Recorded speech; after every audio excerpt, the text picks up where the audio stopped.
Hi, hello, and assalamualaikum. In today's video, our group will be presenting about the applications of differentiation.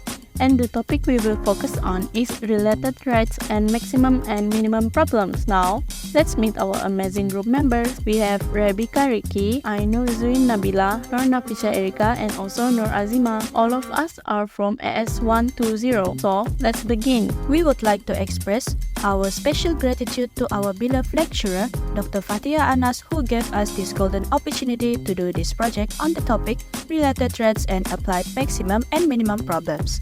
We also sincerely thank Dr. Fathia for all the guidances and willingness to help us completing this assignment and the amazing cooperation and effort of our group members.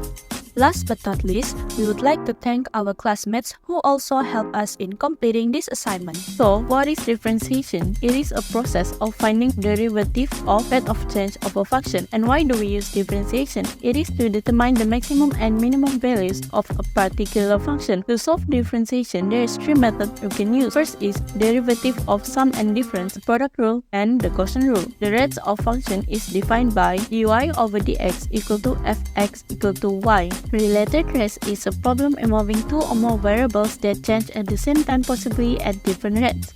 To simplify, related rates is a problem that involves at least two changing quantities and the rate of change usually with respect to the time related in rate problems. The idea is to compute the rate of change of one quantity in terms of the rate of change of another quantity that is easily measured. The procedure of this application is to find an equation that relates to quantities and use the general method and often used method, which is implicit differentiation. So, a designer of a food company wants to produce a cylindrical container with closed opening for their snacks packaging. The container has a surface area of 90 pi centimeter. As you can see, we have the radius and height for the container. So, the problem we need to solve is A.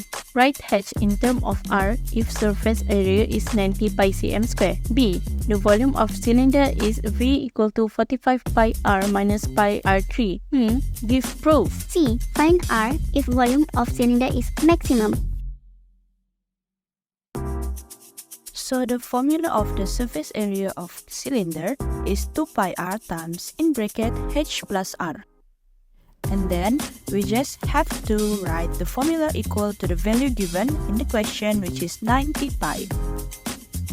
After that, we just move the 2 pi r as usual, followed by r to the other sides until we get h in terms of r.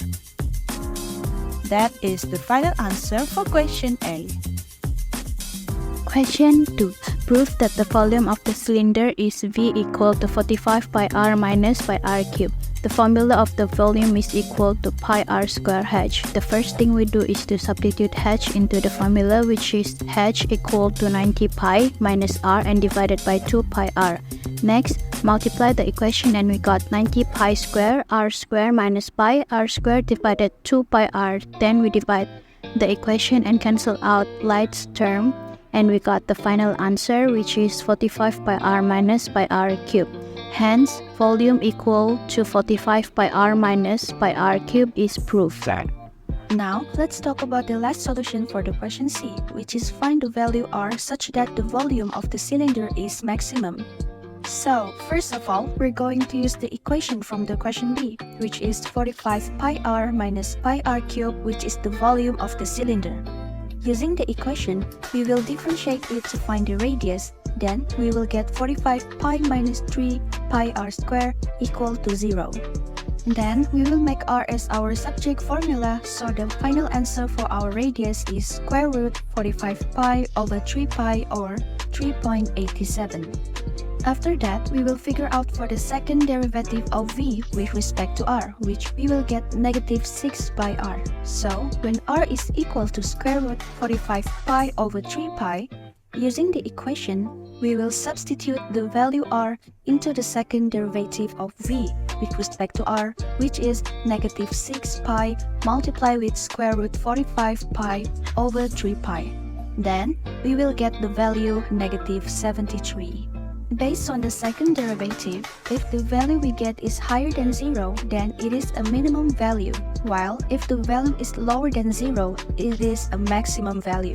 Since the answer that we get is negative 73, that is less than 0, so r is equal to square root of 45 pi over 3 pi, or 3.87 is the maximum value. Now, we have come to the conclusion. By applying differentiation method into this problem, we can conclude that the application of differentiation can be used to define a value of volume, solve any other kinds of problems, and solve questions that are related to value of a volume. When first introduced to the question, firstly, you need to understand the whole question throughout and then apply any related suitable formulas. Lastly, the questions might seem hard at first, but the more you practice, the easier it is for you to answer it. Mathematics needs skill, not just memorization. Thus, work hard to ace calculus.